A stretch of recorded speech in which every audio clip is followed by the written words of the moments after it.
Like, Boaz. because they hear something. I saw something funny one time when she brought that up on the last podcast. I thought, have you seen that video where the guy's like, "You don't need a lazy ass. You don't need a stupid ass. You need your Boaz."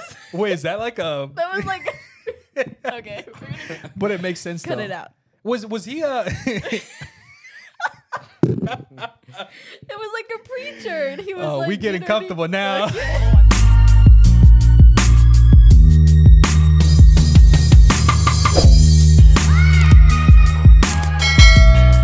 What is going on, ladies and gentlemen? Welcome back to another episode of the CG podcast.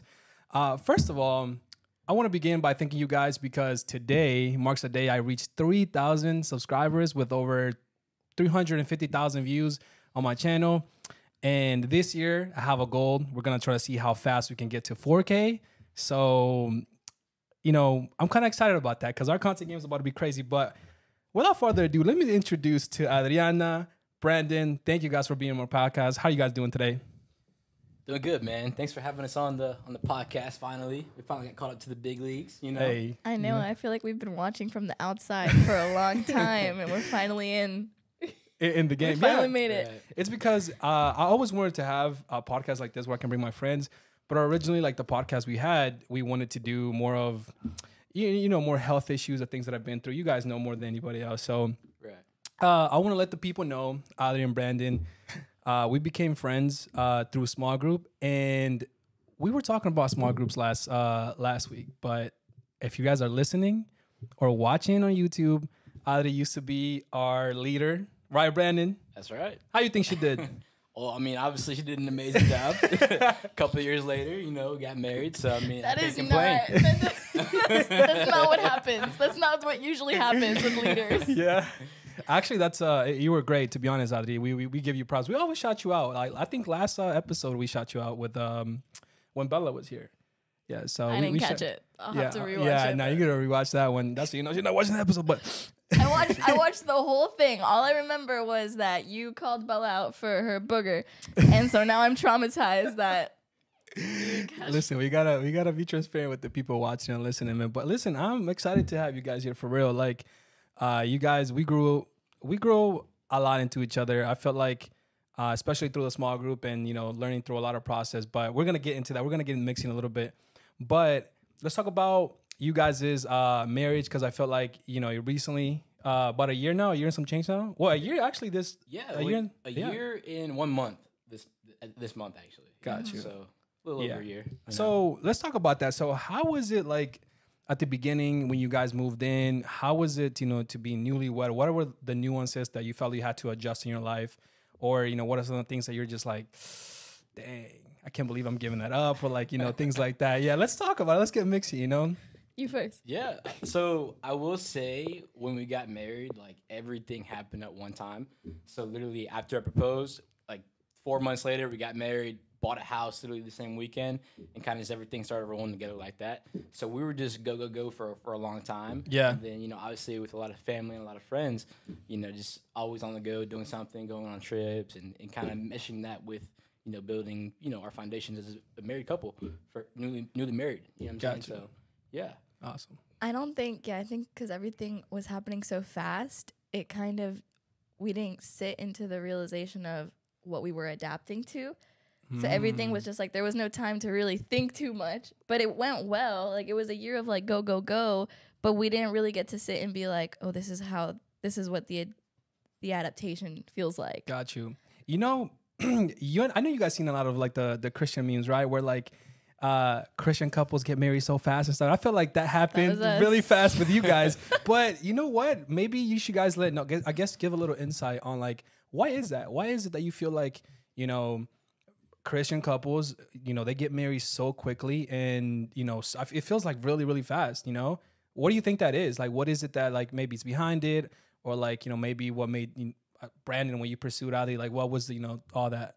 Yeah, that's a great question. So I can't speak on behalf of, all Christian couples out there, Yeah. but I can definitely tell you a little bit about our situation. So, I mean, with us, we started out as friends first. So that really helped, with a lot of situations as far as being able to, adapt and grow and stuff like that. Right.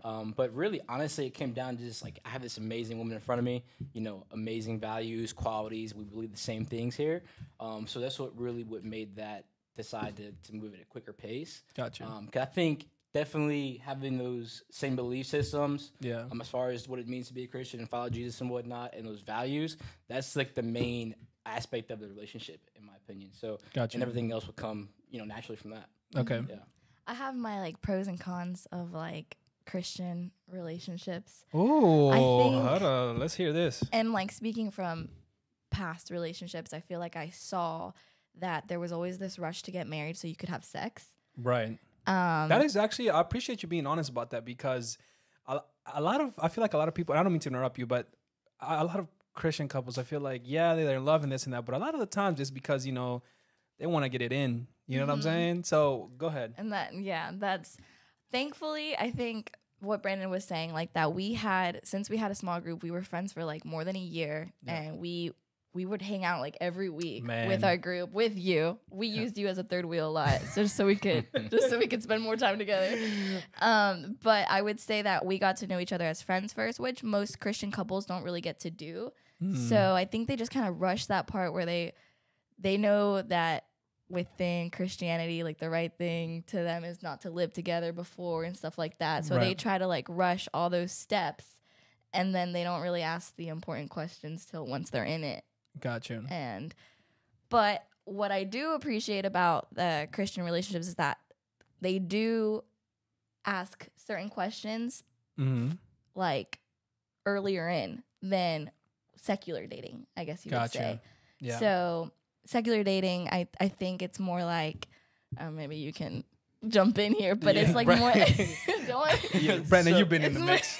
Yeah, I've been in the mix. But no, to what she was saying, like, I think, we knew that going in. We know, obviously, how relationships work and what a relationship works, outside of the Christian community and stuff like that, too.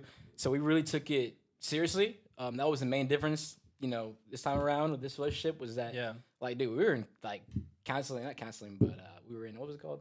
We did all the premarital counseling stuff. We asked all the hard questions first, like, which I do commend, like, that Christians put in the extra work to ask those questions. Like, what are your family values? They do like that. That intentionality. That intentionality. That's the word. Thank you, Carlos. Yep. There's more intentionality in it, and it's not just casual dating. Yeah. So I think that's why the people think they have it okay to, like, just jump in, but most of the time there's certain things that Christians go through to figure out that's the one.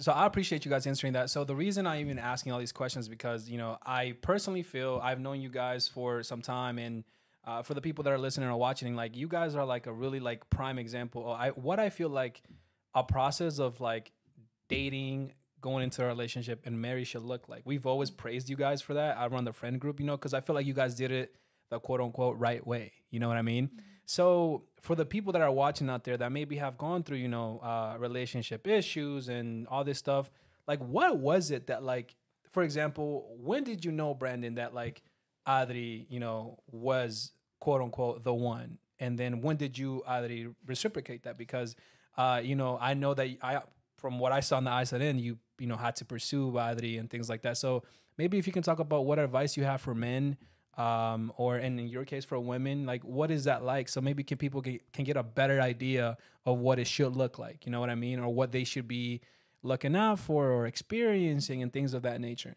Right.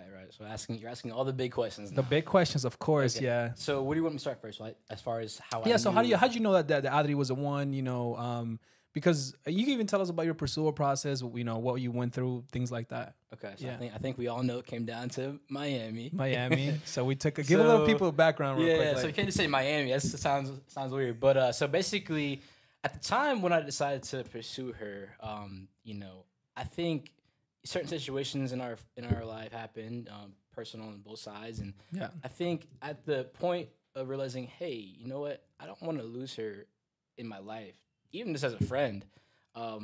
That really came down, like, that hit me hard. I was like, because there was a possibility at one point that, we could have went different directions and whatnot. And, that realization itself like hit me, dude. Yeah. 100%. And that's like when I knew, I'm like, oh snap, this is something right here. Yeah. And obviously, just going through that, working through that, praying about it, different things happening. We started that pursuit process. Gotcha. Yeah.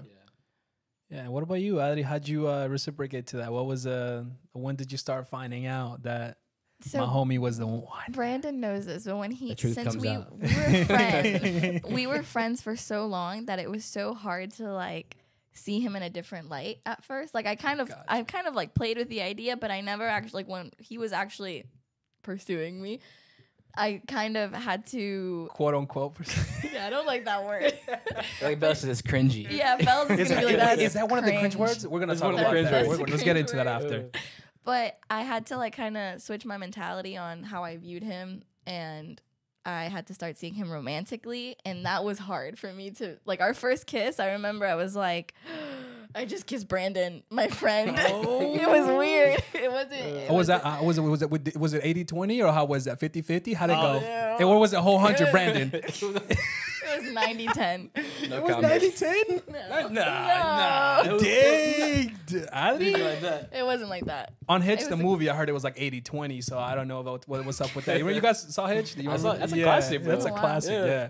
It's, Will Smith told the other guy, he was like, it's 80-20. You go 80, she goes 20. But I think in this case, it might have been a whole 100.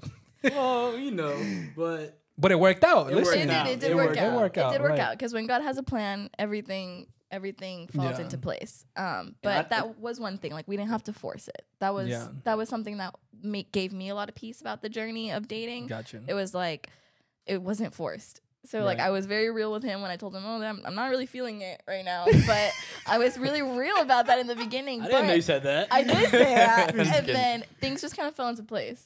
And Got then it. from point A to XYZ, like it just everything was so smooth, and I was like, okay, that's God's hand, and I have a lot of peace with Yeah. him. So how big do you guys think that, like, for example, maybe the external things are into a relationship? Like you guys, for example, like family, maybe the friends. Like, you think that was a big part also that played into that? Or did you guys even think about that, like, because at some point you guys have to build your life regardless of what the family thinks about. So is there anything that really felt like it was anything major that you felt like, or you felt like it was natural, the family bought in, they were in? How was that like? That's a great question, man, because honestly, that was one of our biggest, conversations. Yeah. Was what's the family life going to look like? Right. Because we're both family oriented. So, I mean, if it wasn't going to work out with the family, like supporting us on both sides, it wasn't going to work out. And that's something, that we decided that we wanted. Right. It's not everybody's situation. So I mean, this is our example, but we both said, hey, we want our families to get together. We want to build something here with our family and our friends. And so, from that day on, like, honestly, it just really meshed smoothly. And like her family, like super supportive and loves me, and my family adores her.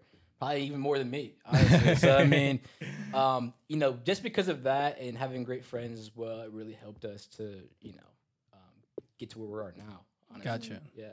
I think different priorities for different people. Some people have toxic families and they're not Yeah. very involved with their families, and that's fine. You draw your boundaries.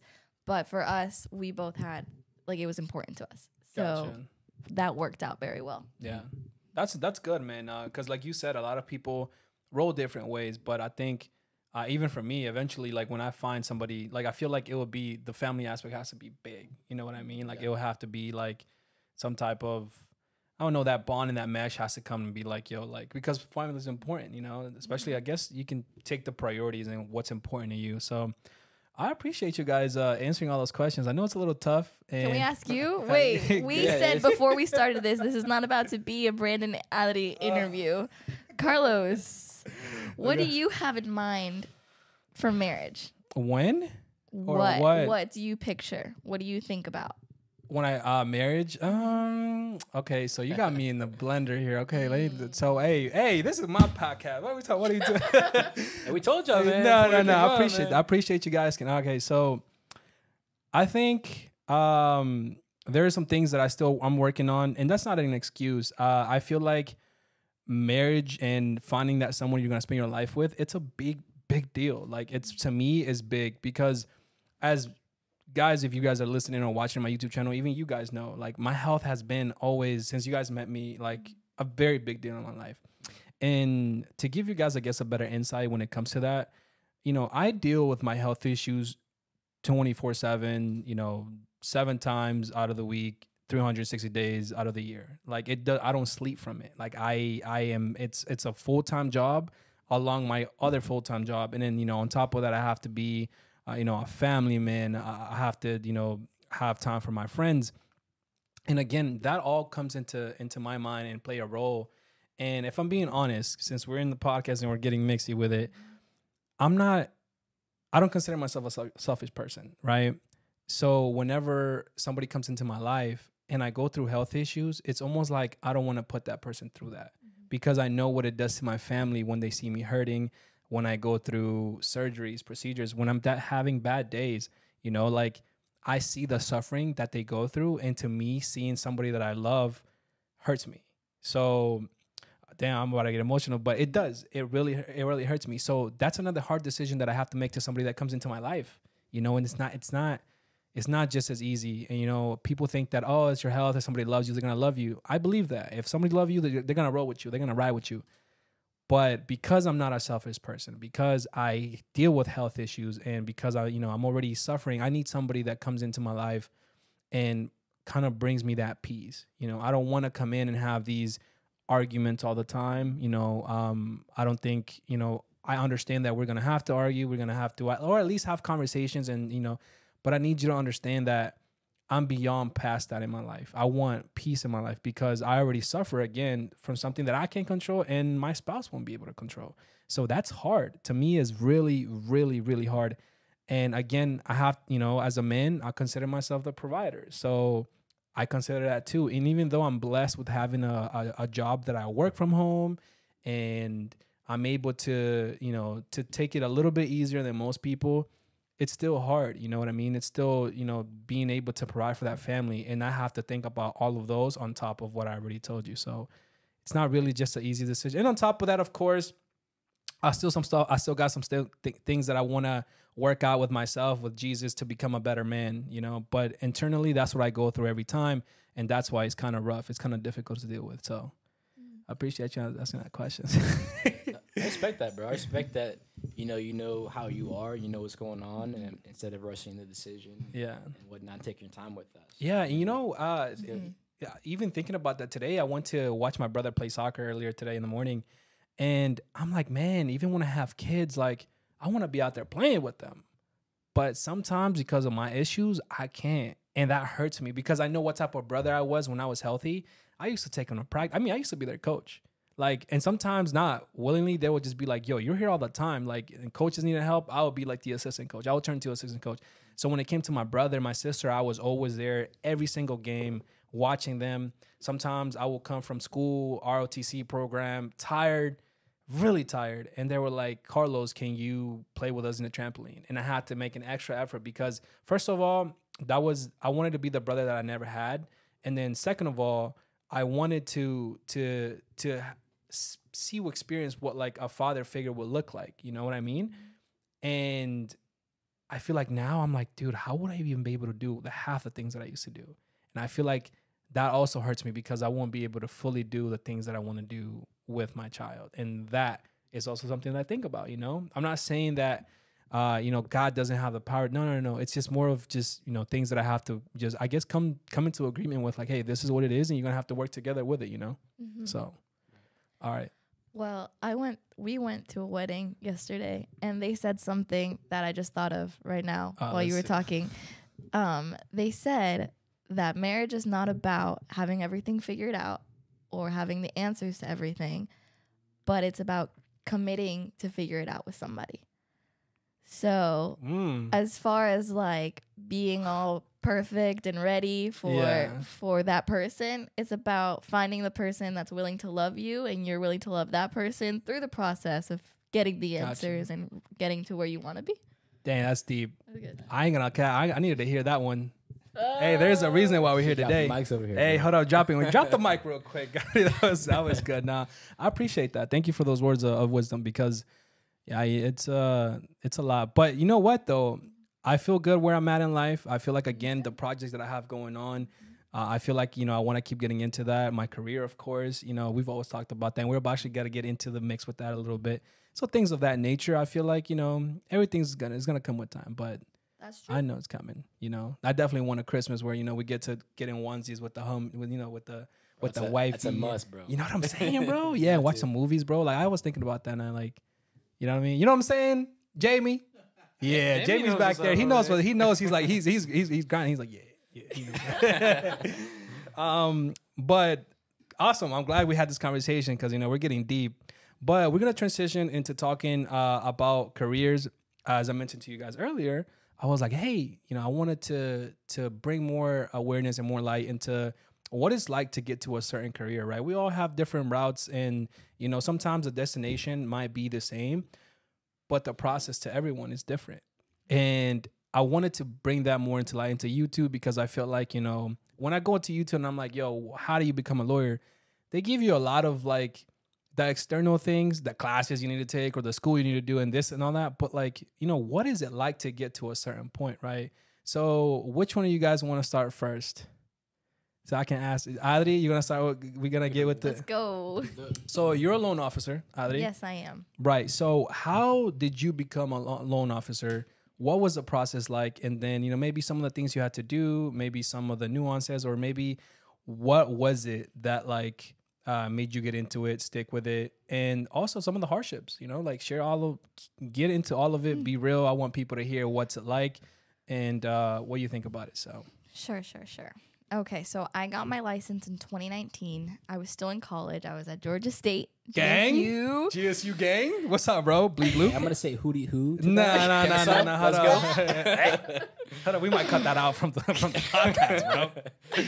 And I got my license, and I was actually studying managerial science. So I was studying business. Oh, I was getting my nice. business degree. I did get my business degree, but my parents have been in the real estate business for a really long time. My mom is a broker. My dad's a real estate agent. They've been doing it a long time.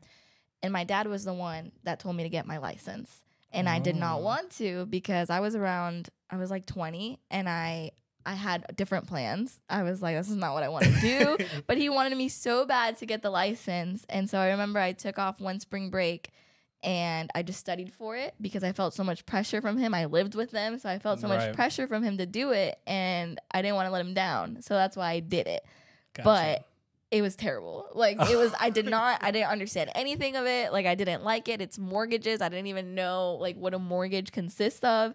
So that's how I got my license. And then I didn't even start in that industry until after graduation.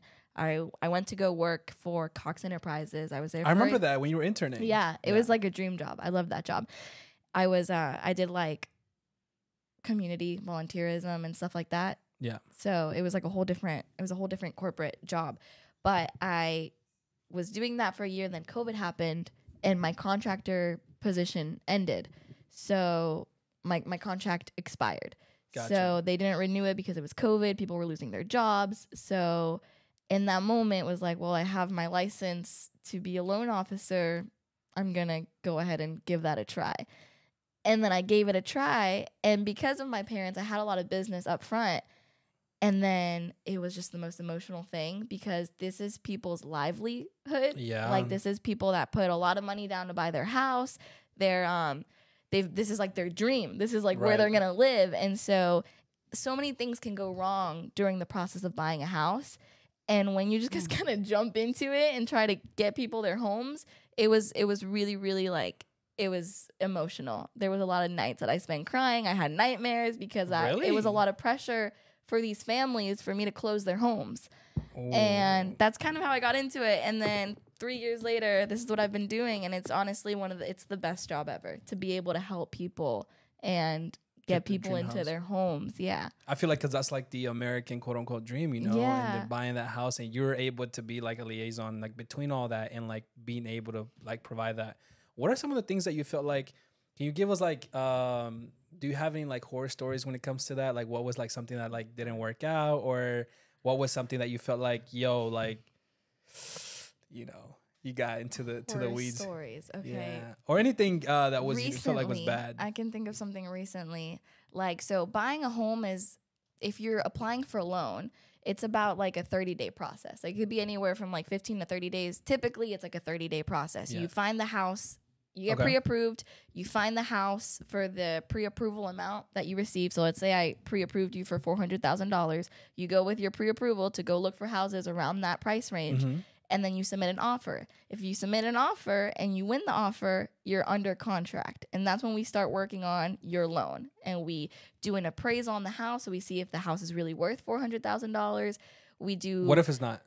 If it's not, then we have to readjust the contract. Then you have to get with the seller and be like, this house is not worth what you said it was worth. And then you kind of readjust. Oh my goodness. Yeah, you change the contract terms.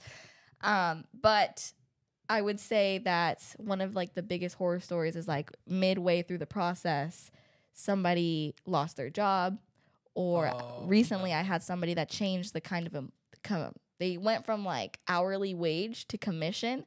So now instead of using the income that I had before, I couldn't use it no more. So it was we had to restructure the loan. It was a whole thing.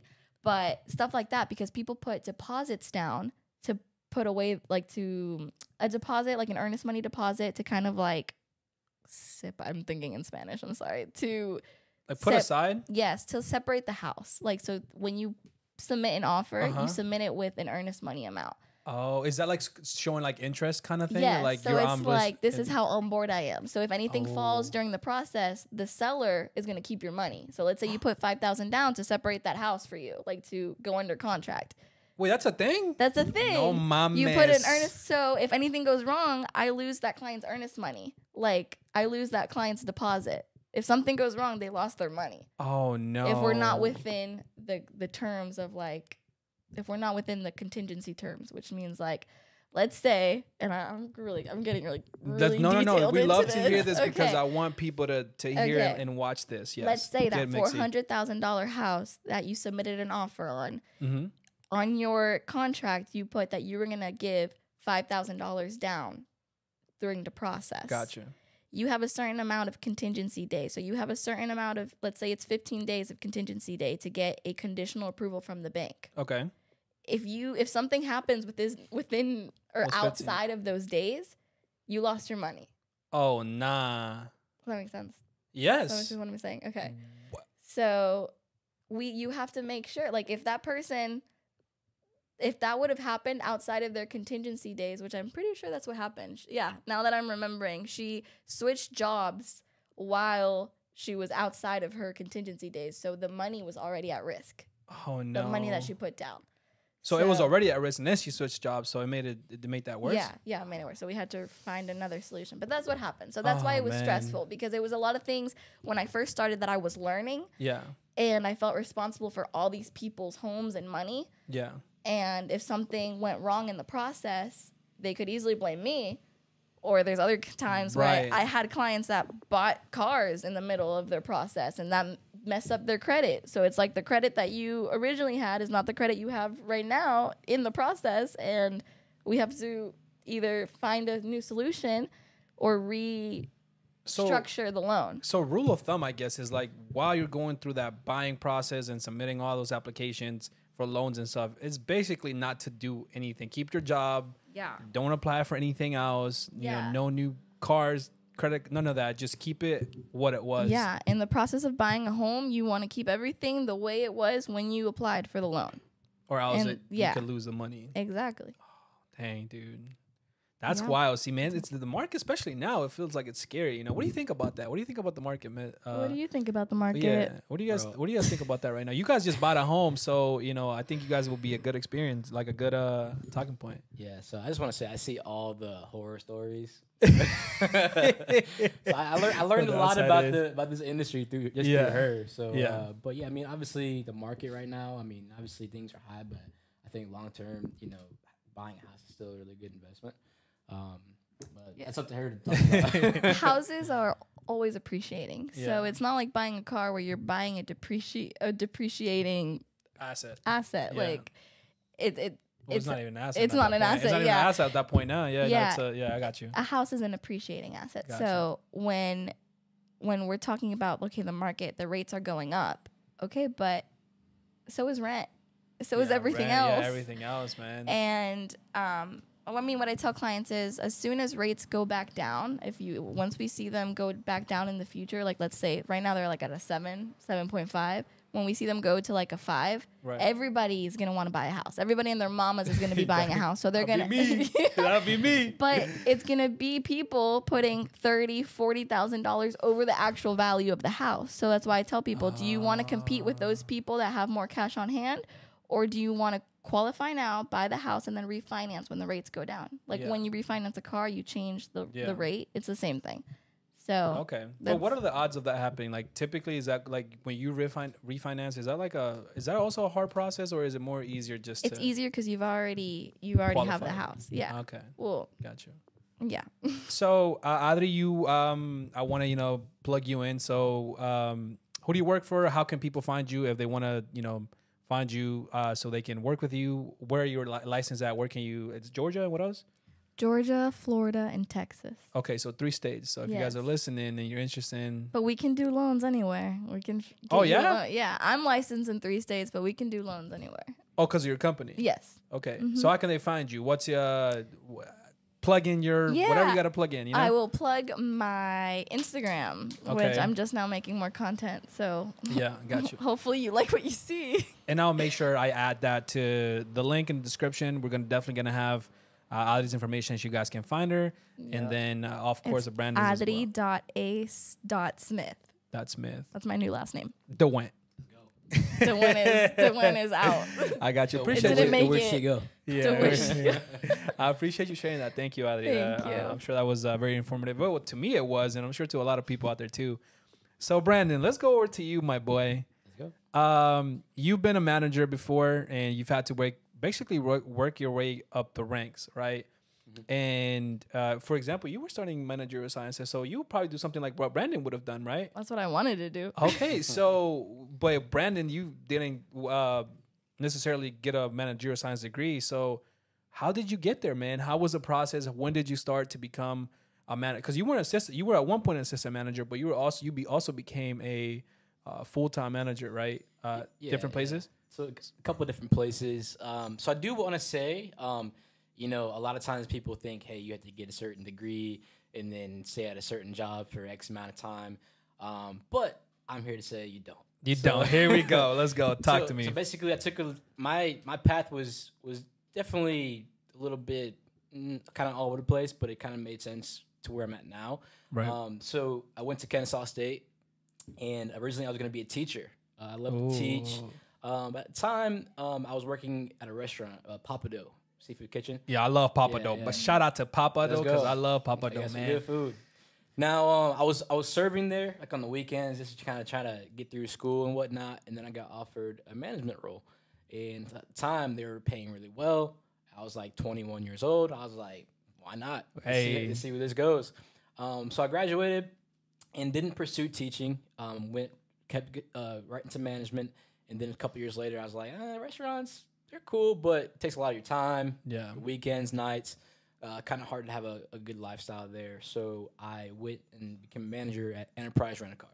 So I went through the management program there. A couple years later, kind of went through the ranks. I was a trainee, then assistant manager, then I became a branch manager. So I did that for a while. But I'm a competitive guy. I like to keep going. So then I got an opportunity to be a service manager at a company called Cintas. And at that company, I was over a team of about 10 people. I had about 2,000 different accounts I was in charge of. Wow. And then we kind of went from there. Now, recently, I changed it up again. So now I'm in roofing, and I'm a sales guy now. So two things I never thought I was going to do. Yeah. I never thought I was going to be in sales. I never thought I was going to be in roofing. But honestly, like, it's the best job ever, and I really love what I do now. But that all being said, my path wasn't perfect, but I just kept, one foot in front of the other. Yeah. And then I found something to where I love to do it now, and I see myself doing it for a very long time. So awesome, man. Life takes you just zigzag, crazy, bro. You know what I'm saying? 10 years ago, I would have told you a whole different story. But, that's not life, and you just got to keep rolling. So 2 things. Well, first of all, I got to tell you, I think I told you this before. I I started working at Papa Dough, but Oh, I remember that. You remember I that? remember that, yeah. I was 19 when I started working at the one on Jimmy Carter. Okay, that's like the busiest one or one of the busiest. Man, Yeah. but listen, bro, they wanted me to learn like a stack of freaking foods, and I'm like, dude, like I think it was like 350 different like things on the menu. He did Yeah, that. dude. It was I'm sure, and Yeah. this is where I'm going. I'm like, how, Sway? You know, because that was so hard, dude. Yeah. That was It's wild. not for the weak. I'll tell It's you- not for the I'll weak. tell you I what, was dude. definitely weak. I almost didn't make it there either. So I started working there as a server like in the middle of like midterms during college. School. So I had to study for like 4 or 5 exams, and that menu by itself was its own exam. And so I'm like, Lord, help me. serious though, man. And so then I told my boss, I'm like, hey man, I don't know if I can do this right now. I might have to postpone this. He's just like, dude, this get it. This will work with you. Just get it done. And I just pushed through and I learned it. So Man, dude, I remember I was doing the right things. I was serving and stuff. I was learning like, the whole shenanigan. And then I remember like maybe like a week before they're like, yeah, make sure you keep studying your cards because we're gonna test you. And if you don't know, then gotta have to let you go. So I go in and I forget to learn the cards. I go in and one of the ladies that was training me, she tested me and I was like, yo, I don't know all of this. Like, I don't know. She gave me the talk and eventually she was like, all right, you have till tomorrow to learn all of this. And I was like, all right, I got you. Dude, I got halfway and I was like, I can't no more. You quit? I'm no way. I was like, I can't no more. I didn't quit. I got let go. There's a difference because I tried towards the last day. And it was like 250. I think I got into like between. I don't remember how much it was, but I got in between. And she was testing me. I was going, but eventually I was like, yeah, I don't know. And she was like, all right, well, we're gonna have to let you go. And I was like, damn. And I was Good job, excited because I Carlos. knew how much money they made, like the servers. And eventually that's how I got into painting because then I started working for my stepdad. So you never served again? I never. That was the last time. I always talk about how I feel like I missed out on being able to serve at a restaurant. I was a hostess. Okay. But I feel like restaurants, they build character. Like Oh, man. they make you, if you haven't worked at a restaurant, then you need to stop what you're doing and go. Yeah, at you least- probably need to recheck your character. You'll get your character. You'll definitely have some because of customers, man. Yeah. Customers hard are work, man. Huh? It's hard work. You got to do a million different things at one time. Put fires out. Make sure your customers are happy. So, I mean, Yeah. it definitely teaches you a lot. I feel like that maybe that kind of even prepared you to the managing role too. Like Dude, and- I graduated college because I was like, I'm done with restaurants. So I'm like, let me get out of here. So yeah, I used to sure. work at restaurants too. I used to work at Pizza Hut event. Well, it's not a regular restaurant, but food places.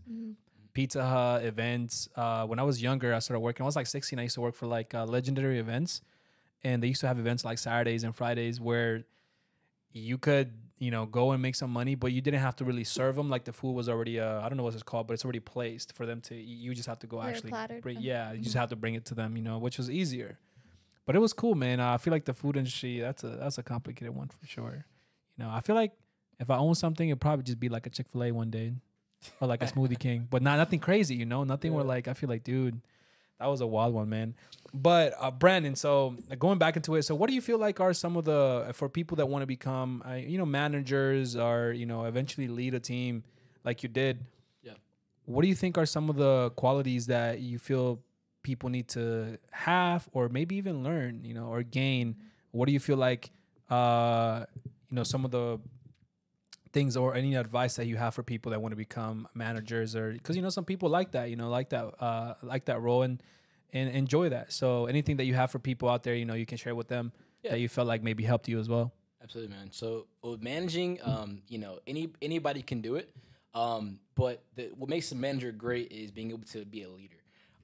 So I think, obviously, just some general stuff, you got to, obviously know whatever industry you're in, you have to be able to handle a lot of tasks at one time. Right. But I think the most important thing in leadership is putting your team first and getting, because if you take care of your people around you, you're going to go a lot further Gotcha. than just by yourself. If you make Right. it all about yourself, then that's just, you're going to burn out quickly and you're not going to get as far as you can. But being able to, multitask, get things done and also keeping the people around you good, Right. you'll go a long way with that. Yeah, that's cool. I think that's important. Like taking care of your team, because then they'll take care of you. You know what I mean? Because you can't do it by yourself, man. Right. And if you try, you're just gonna fail. Yeah. So you got to make sure you guys saw a team, and she sees that now. She has a team around her and everything like that. So she kind of does that now as well. But I think that's one of the most important things you can do for leadership. Yeah. So what about you, Adri? Since you're taking care of the team now, what do you feel like are some qualities or like maybe leadership roles that you need to have when you lead a team, especially in the business world and in your case, real estate and stuff? I would say that in this industry, in like the real estate industry, there's not very many coaches. Like there's not very many people that are going to teach you or want to teach you. I think it's unfortunately, like it's a very competitive industry. So it's hard to find a mentor. It's hard to find. And it was hard for me to get that in the beginning. I kind of feel like I had to just jump right into it. I didn't get like somebody to walk with me. Right. So I like to be able to offer that to the people that are working with me now, because I didn't get that. And those are my values. So my values is like I treat people the way I would want to be treated. Gotcha. But it's hard to find somebody who will coach you in that way. Yeah. But I'm trying to do what I didn't get. Yeah, so good. So I mean, find good people around you then, you know, to help you out in that case. Man, thank you for that valuable knowledge, because that's really good. That I'm telling you, man, you guys will help a lot of people with that. Whoever's listening or watching. So we were talking about earlier about the Christianese and stuff. So we talked about that last time with Bella. What are some of the cringe words or some of the cringe things that Christians say or Christians do that you guys have a little chalkness to? I need to hear this. I need to hear this. Oh my Where do I gosh. start? I We're can't gonna- post this anywhere. I have Yes, so you many. That's okay. It's your own. It's your opinion. It's not it's not like it's going. It's not like 3,000 people gonna watch. We talked about pursue earlier. Yes, Pursue, the pursue. yeah. So yeah, that's is that a cringe? You feel like it's a little. Yeah. Why? Okay, you guys, hold up. You got something to say, Adri. Say it, girl. Why is it cringy? What makes a word cringy? That's what I want to know. Like, what makes it cringy? Well, it's like it feels like people sometimes either overuse it or like it's just like sometimes they're using it because other people are using it. You know what I mean? Like, yo, you don't have to. For example, we talked about the seasonals last time. Like when I came into the Christian world community, seasons was thrown. I feel like was thrown like left and right. And I was like, dude, not everything is a season, bro. Like at least what you're referring to, it's not a season. You know, like sometimes. It was just a couple of days, you know what I'm saying? Like you know what I'm saying? It's like they overuse it, but eventually though, I started understanding why people use that so much, because you do go through seasons. Like your walk with Christ in your life, it's just is the seasons all the time, and it changes all the time, right? It's supposed to, right? Which is cool, and you experience it. I'm like, okay, now I get it. I'm more aggressive with people that but when you throw it out there too much, it's like, all right, bro, that wasn't a season, that was a vacation. You know what I mean? You went to the beach. You came back. You're good. So what are some of the things that you guys still don't want to answer? I'm trying to trying think to of do something good. trying to be politically correct, but Let it out, baby. so Yeah, just let it out. when we're talking about pursuing, I just feel like to me it feels like kind of stalkerish. It sounds kind of like I don't want to be pursued. Like just like it's weird.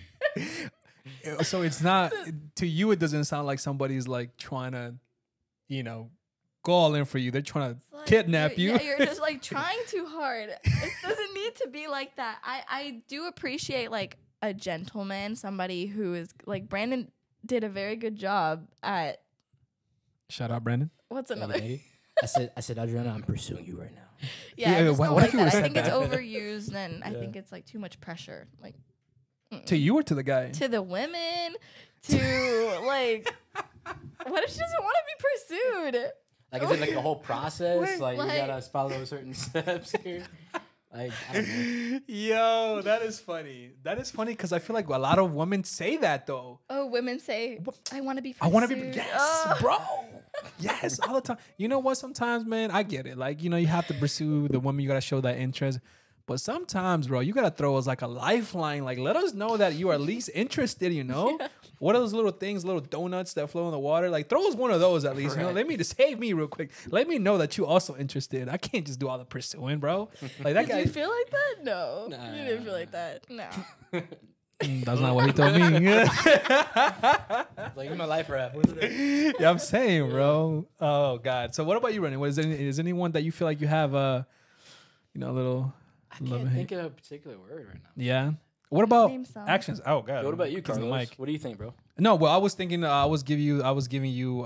So I had the seasonal one. I'm always gonna. Hey, what about the? For me, I also had the. I'll be praying for you.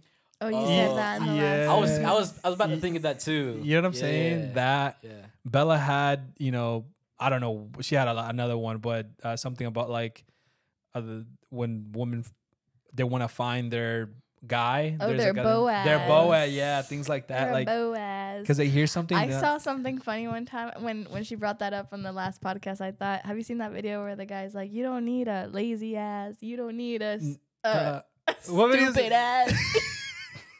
You need your Boaz." Wait, is that like a? That was like, okay, but it makes sense. cut though. it out. Was he a? It was like a preacher, and he was like, we getting comfortable now. Oh, I think I know who you're talking about. It was that guy. Was it Jensen Franklin? No. He's just I saw something about him with Boaz. He was black. He's a black guy? Yeah. I don't know then. Jamie, what are some terms? Yeah, what are you finding, Jamie. Jamie? Hold on, Jamie's right here. He's helping us out with the studio set. So we're gonna ask Jamie, "What's up, bro? Do you find anything a little cringy?" Not really. The only thing is when you're around single people And they constantly persist on like, so when you gonna find somebody? Oh, bro, yeah. So what Jamie said, I don't know if you guys heard that, but yeah. Yeah. Jamie has a point. We talked. Oh, singleness was also one too. Yeah. You talked about that in your last podcast. Yeah, I did. Yeah. So Jamie mentioned the when you're around single people, they're always asking, "When are you gonna find somebody? When are they coming?" You It's know what I not mean? your identity. Yeah. Yeah. Facts. You are not. That's not your identity. That's not who you are. Correct. That's Yeah. just- Because it sometimes it takes you a while. It takes a lot of different experiences. Just like Adri, I know you went through different experiences.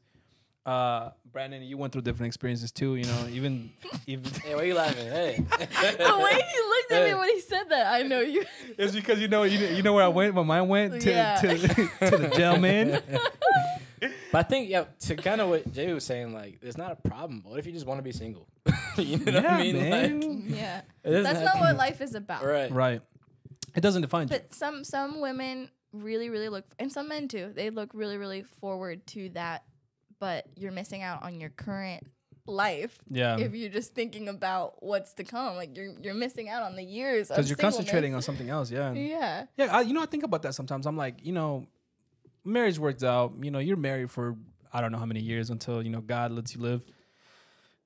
Enjoy your singleness because you have 40 freaking years of marriage, bro. Like, Yeah. like, Why you say it like you know that? what I'm saying? Because Whoa, it's hold up. true. He doesn't want to get married. He's being clear about it. Because you do though. You have 40 years with that same person. Like, hopefully that's the plan. You Yeah. eventually will spend. You have enough time with that person. God willing, everything will work You out. gotta enjoy your season, Carlos. Hey, bro, I see what you did there, man. And then when people ask about it's a babies, long season. when people have been asking us about babies now all the time.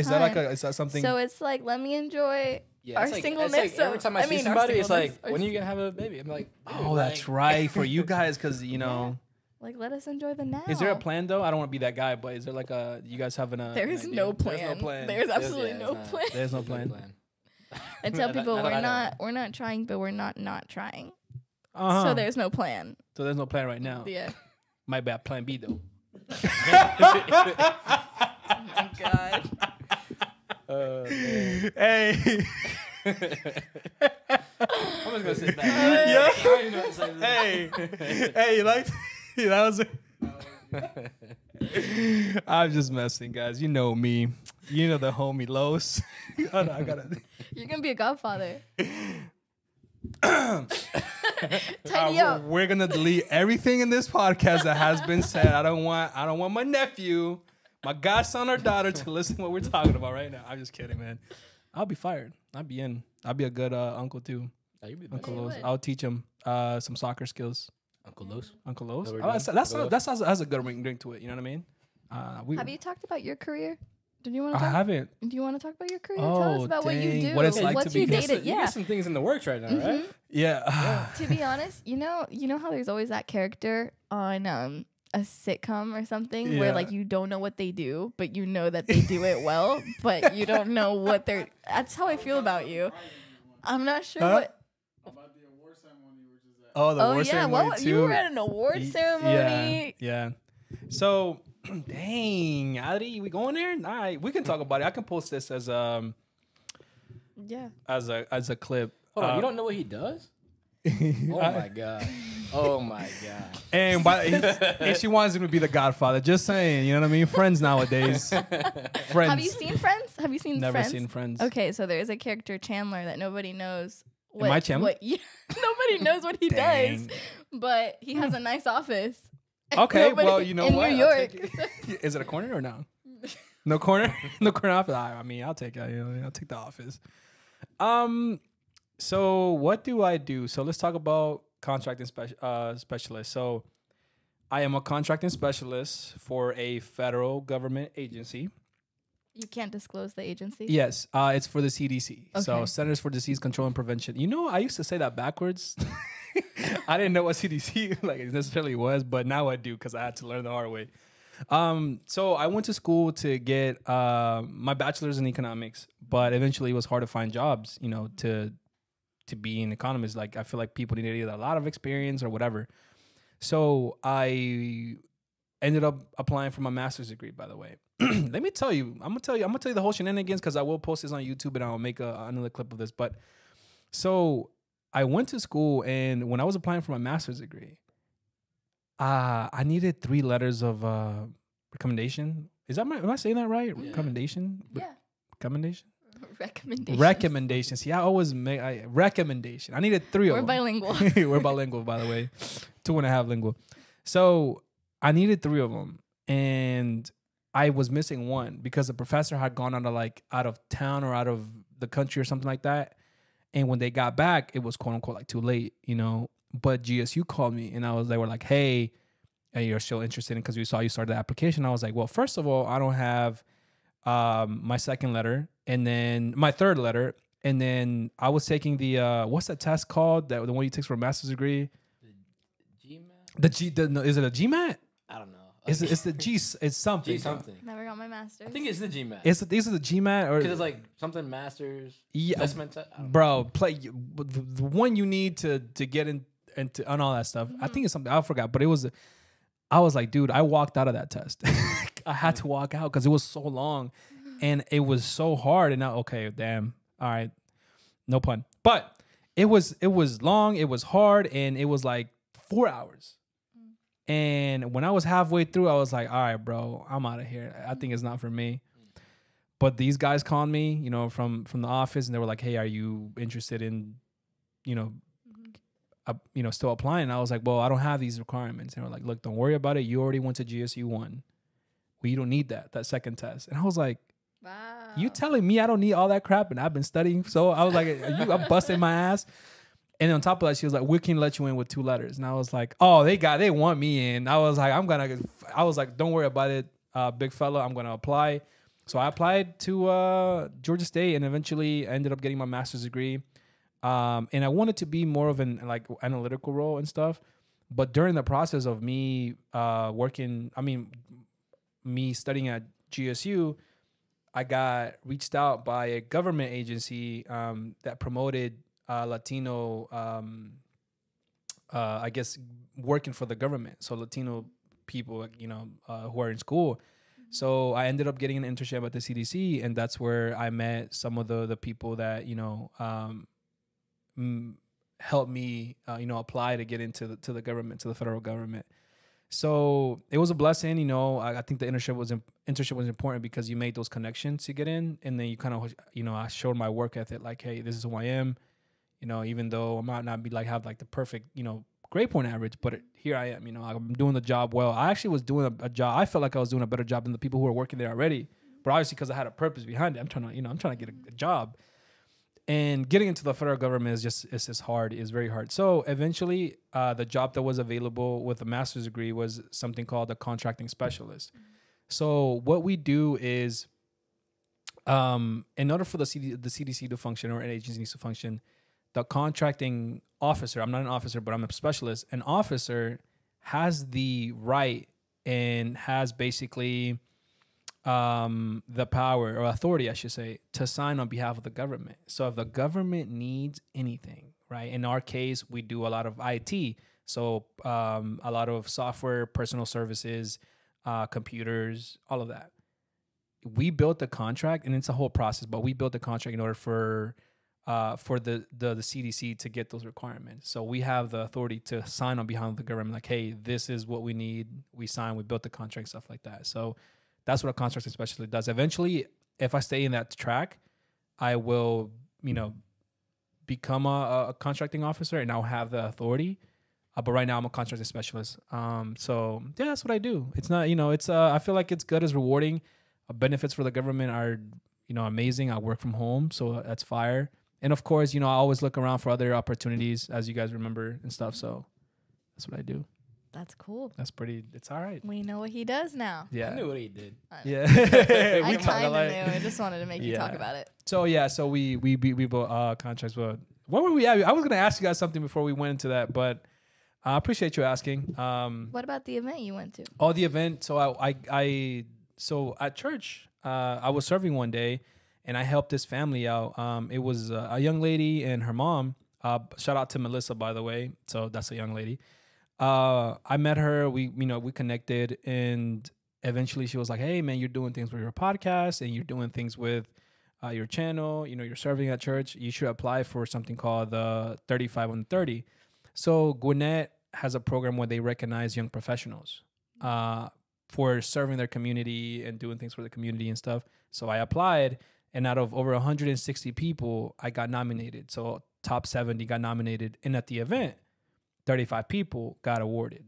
And unfortunately, I didn't win, but the event was actually like really, really nice. It was amazing. And Melissa did a great job. Networking? Yeah. Oh, That's man, it was, awesome. everybody is there. You know what's a good vibe? There's so many professionals under 35 that like do a different spectrum of things, like if we would have just me anyway. I met somebody, by the way, I want to have on my interview, who's a funeral director. That's wild. Wild. When I met him, I was like, hold up, bro. So hard. Dude, I was like, huh? I've never met somebody that you hear about it all the time, and unfortunate, it's part of life. But I was like, dude, and young, by the way, because it's 35 under 35. He was one of the nominees, and he won. So I was like, bro, I need to connect with you. I need to have you on the podcast, especially now that Halloween's coming up. I was like, we can talk. I'm gonna watch that. I'm gonna watch that. Ask him if he cries, if he ever cries. We're gonna, ask hey, him. listen, if you guys want to, I'm gonna send in some questions. Yeah, send in some questions. Actually, if you guys have some questions, I want to have him. I told him, I was like, I need to have you, homie, because this is about to be major content. He does what is that called too? The embalming? Is that embalming? What exactly is that? Is that like when you open like the body and stuff, right? I told him, I was like, do you open like the bodies and stuff? And he was like, yeah, I do everything. I was like, bro. I was like, dude, I know that's tough. See, I want to get into that conversation. I want him. I didn't want to hear no more. I was like, just don't tell me no more. I think we all have to do like a. Yeah, I need to have you in my podcast. So I met somebody like that, and that was interesting. And by the way, like Melissa did an amazing job at setting everything up. Like it was a really beautiful event. I really enjoyed it. I took my sister because she's 21, she's in school, and I wanted to get hey, put yourself out there, get some connections. That's awesome. And it was an awesome event. So appreciate you guys asking, by the way. Congrats again on that, bro. Congrats. Thank you. I can have that on my resume now. Yeah, nominated. You guys can actually next year. Why don't you do that? I want to go to that party cool. again. We'll go. Yeah, let's go. But you guys should, sign up and everything. Yeah, you can. I'll tell Melissa that you guys are interested, and then next year you'll be in the mix. I love that. That'd be awesome. Thanks, Melissa. He was like 5 minutes from us. He was in downtown Lawrenceville. Oh, I was so Yeah, close. you were so I was close. so close. I was so close. We went. We went there one time with the homies, right next to that little. The thing's like a bar or something. We went to with Nick.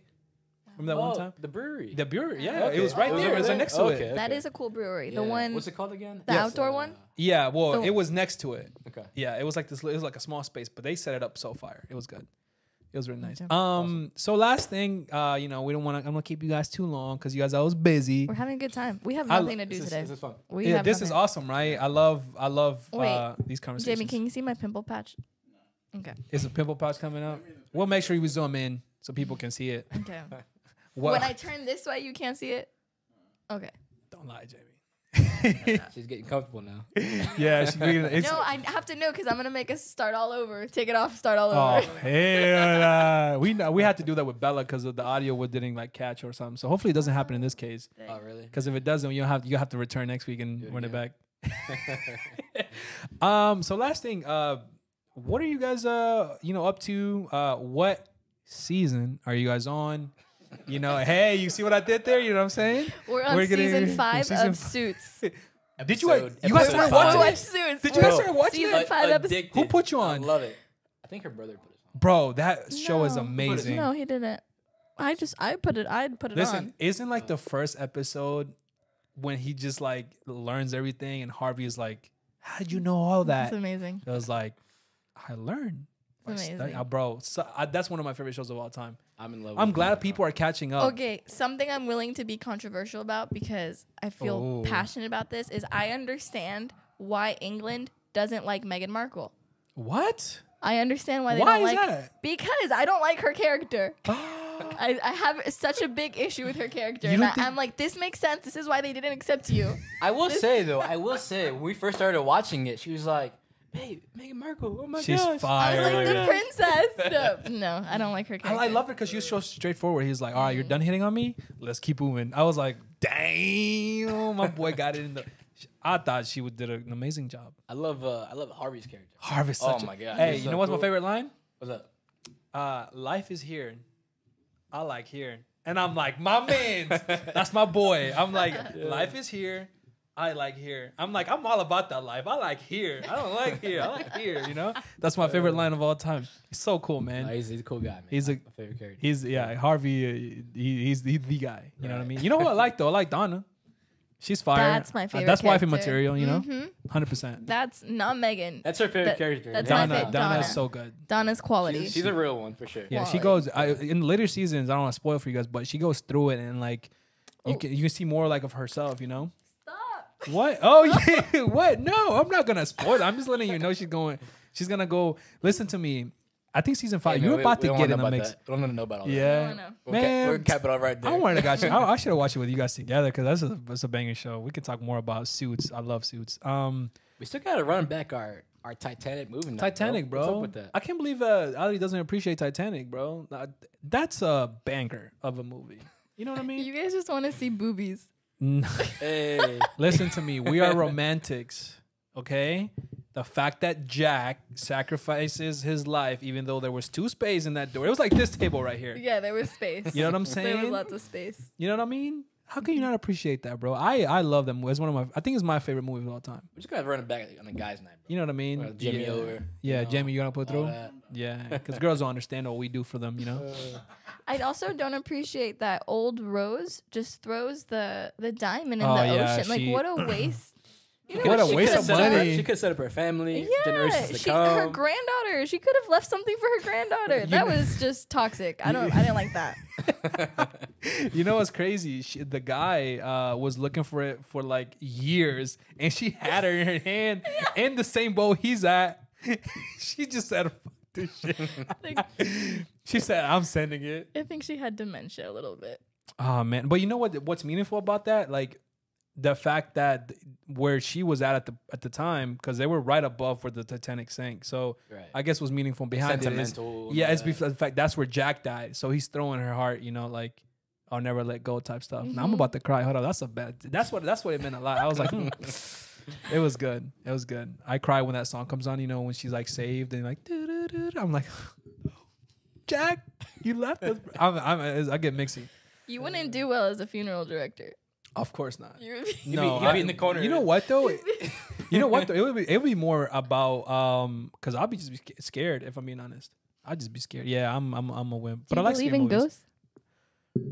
It's not okay. Wait, if you believe in good, there's a bad too. So yeah, I've had experiences by the way with if you it's a Halloween stuff. I don't know if I'm ready to let it out, bro. But I've had some experiences when I was a kid. You guys want to hear about that? Were Should they we ghosts or were they Play just that, bro. spiritual demons or something? I think there were. I think there were more ghosts. Because than, ghosts are people that have died, right? And they stay here haunting. I don't know if I believe in that. All right. Well, can I tell you my story and then you can decide? Okay. It won't be long. We're gonna talk about it right now. Okay. Do you want to? Or do you want to Should we save it save for it? Should Halloween? we save it for Halloween content? I think we can save it. Yeah, me too. Save it for the funeral director. Save it for the funeral director. I'm gonna come. I'm gonna sit right there. Would you guys come in? I Yeah. would love to have that listen. My boy Rashad, his name is Rashad. Hey, you're about to get popularity right now because we're about to get in. I hope he Get comes. I really hope. He spooky. said he will be down. I want to be respectful about the whole thing, but I think it's something that you don't hear about often, and that's the great thing about even connecting and going to the 35 and 35. So. Well, last thing to close things out. Again, like I asked you, is there anything that you guys have planned for the future? Like anything that you guys are looking forward to? You know, Christmas come around the corner. Like any updates that you guys have? You know, because I'm planning on having some of the people that I have already had my podcast like come back again. You know, we'll catch up. You know what I mean? Okay. Update. So that's what I'm asking you guys. What do you? You trying to see if we're coming back? Oh, you're gonna come back. We'll come Welcome back. back. You're gonna come back. Yeah. I think right now we're just kind of taking it easy and just kind of doing everyday life. I think we might have a couple trips planned Okay. in the near future. Like travel. Yeah. And so, but I think right now just kind of, taking it easy, doing things like normal. We have a nephew coming. Oh yeah, Like this Like week. any Like moment now. any moment. Wait, now. who? Your brother's having Kyle. a kid? His Oh no, brother. yeah, your brother. That's His right. brother, So yeah. they're due like any Soon. moment now. That's like the Oh. first Could happen. first child, like grandchild on his side. So it's a big deal. Yeah. Uncle B. Uncle B, Uncle Yeah. Buckhead B. I don't know about that. Oh, we but- should talk about that. No. Yeah, we get in the mix. That's cool, That's for the man. next podcast. That's for the next one. Yeah, I feel baby's like coming.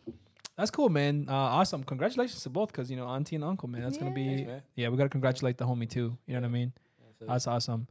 Well, is there anything else you guys want to say out here in the potty? What about you, bro? Anything? Yeah, anything do you coming have- up, you know? Things coming up. No, I'm excited actually for the winter a little bit. To be honest, not for the weather or anything. I prefer it being hot, but I think it's always a good change of seasons, more family. Like, feel like a lot of people during like the winter get like more family oriented, and it's like more close, and then you enjoy Thanksgiving. I love Christmas movies. We're gonna talk about that Christmas movies Are too. you a eventually. Hallmark guy or like a classic, Grinch He's- guy? He's not home. I'm a Grinch. He's a Grinch. A Grinch movie. Grinch, Home Alone. I'm excited for the holidays because that's when we like get to host people over. That's right. Are you guys? wanna What's the plan do- for the Friendsgiving, bro? I want to do a murder mystery party. Oh, Jamie, you're invited. Yo, A murder mystery, like everybody hey. has to come. I think I have to read up on it, should- how you do it. But all the guests come and they have like they're assigned like a character, and you have to figure out who the murderer Who is. I'm in. And Tell Rashad. you want to Oh, Tarisha, he will be. You actually have a good role. I'm dressed up. have him dress up? Yeah, like everybody. Oh yeah, everybody has to dress up. There has to be a theme. It's like we You could better be start on the that Titanic now. if you want to merge two worlds.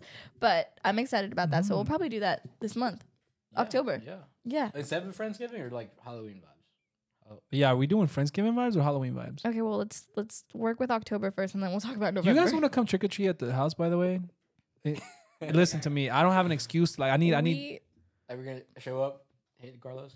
Bro, did you see the house coming in? To your left, you saw that Yeah, cemetery, right? that's- Yeah, he Mm. went Oh, dude, all what's out. up with that, bro? Chamucos. Yo, Those are- yeah. Listen, that man What's up since with we that? since we've been here, it's an old couple, older couple, and they've always set up like the whole lawn, like the whole yard, like as a cemetery, and that's like the go-to place on Halloween day. Like you can't cross that road because it's packed. Everybody wants to go in. That's spooky. Yeah. Like a haunted house situation on Halloween. Well, no, it's just like the whole cemetery vibe is like, like you really going out for the Halloween vibes. Because I know a lot of people here actually kind of like, I wouldn't say celebrate, but like they celebrate the Halloween season. And Halloween here, it's like what you imagine when you were a kid. Oh, like the big chocolates. Cause I mean, these are I'm big pretty houses. sure. I'm pretty sure These are there's like big, they're giving out the big full-size candy chocolates. bars, Yeah, That's every house here, bro. the That's full, every house here. the full size chocolate bars. Yeah, full size. 100%. Probably giving $100 bills, Hey, listen, all man, that. I ain't gonna lie, bro. I feel like if you go and resell those candies back,